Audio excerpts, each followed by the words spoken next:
Well, ladies and gentlemen, thank you, all my colleagues. This is, someone once said in a similar domestic action that was positive, this is a big deal. This is a real big deal.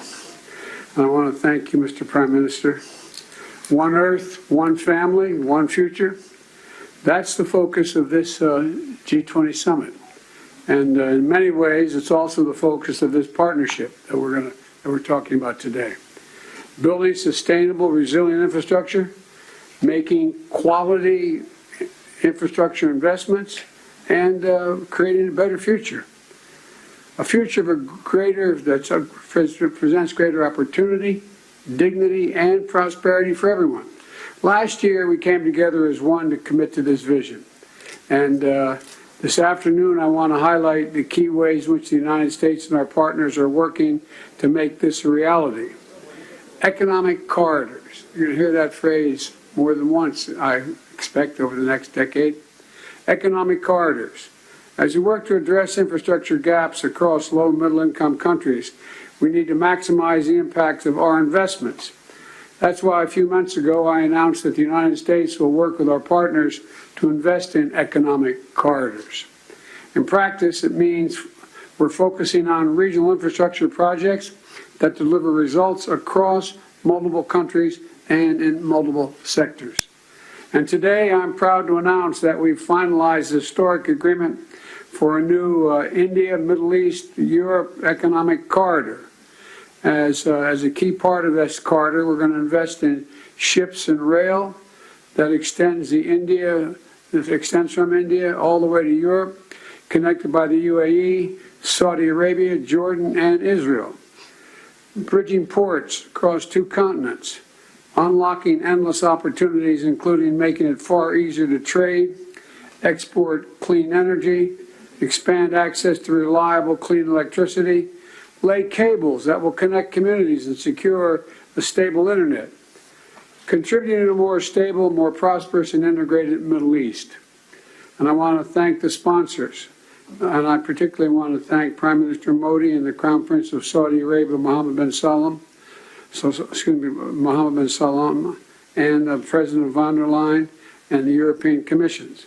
And since he's not speaking today, I wanted to, maybe he is speaking today.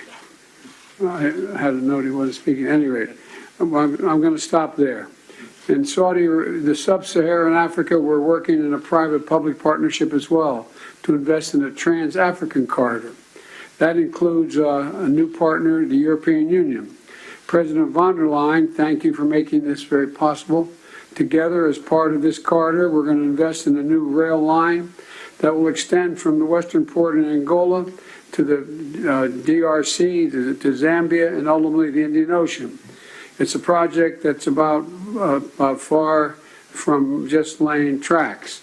It's about creating jobs, increasing trade, strengthening supply chains, boosting connectivity, laying foundations that will strengthen commerce and food security for people across multiple countries. This is a game-changing regional investment, and both of these are huge steps forward. But they're far from the only ones. We're continuing to make big investments in infrastructure around the world. That includes a solar energy site, an insulin manufacturing facility, and electricity project right here in India. We're continuing to develop economic corridors across Africa, Asia, and the Americas. And together with our partners, we're working to mobilize the trillions of investment needed to close infrastructure gaps around the world, including the formation of a new investor forum that the United States will host in a couple weeks. Let me close with this. The world stands at an inflection point in history, a point where decisions we make today are going to affect the course of our future, all of our futures for decades to come. A point where our investments are more critical than ever. So together, let's continue to work as one to seize this moment in history and maximize our collective investments, to find new partners, to unlock new capital, because when we invest in low and middle income countries, all countries benefit. When we invest in emerging economies, all economies benefit. And when we invest in the future of people anywhere, people everywhere benefit. So I want to thank you again for being here. I look forward to working with all of you, and I'm going to turn it back to the Prime Minister. Thank you, Mr.